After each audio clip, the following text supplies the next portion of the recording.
আপনাকে কি করে ভালো না বাসি ইয়া রাসূলুল্লাহ।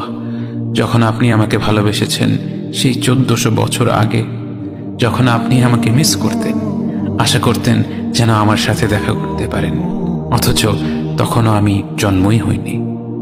সেদিন সাহাবীরা আপনার চোখে পানি দেখে বলল, ইয়া রাসূলুল্লাহ, আপনি কাঁদছেন কেন? আপনি বললেন, আমার ভাইদের খুব দেখতে ইচ্ছে করছে। সাহাবীরা বললেন, আমরা কি আপনার ভাই নই ইয়া রাসূলুল্লাহ? আপনি বললেন, না, তোমরা আমার সাহাবী। আমার ভাই হলো তারা যারা আমার পরে আসবে এবং আমাকে কখনো না দেখেও তারা আমাকে বিশ্বাস করবে।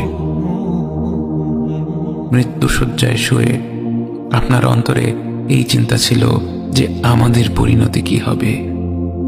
উম্মতি উম্মতি বলতে বলতে আপনি আপনার রবের নিকট ফিরে গিয়েছেন।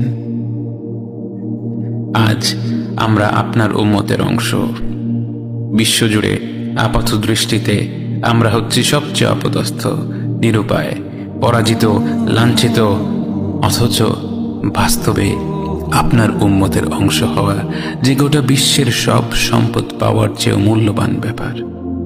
আজ আমার মনে যত আশা, যত আকাঙ্ক্ষা, যত স্বপ্ন, যত চাহিদা, সব কিছু পেয়ে গেলেও নিজেকে এতটা সৌভাগ্যবান মনে করতাম না যতটা মনে হয় আজ আপনার উম্মতের একজন হতে পেরে।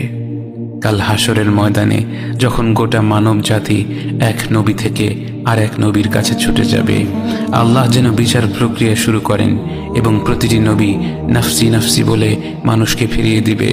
অবশেষে যখন সবাই আপনার সামনে হাজির হবে এবং আপনি গোটা মানব জাতির প্রতিনিধি হয়ে আল্লাহর সামনে সিজদা করবেন, সেদিন আপনার উম্মতের সদস্য হওয়ার পূর্ণাঙ্গ মর্যাদা প্রকাশ পাবে।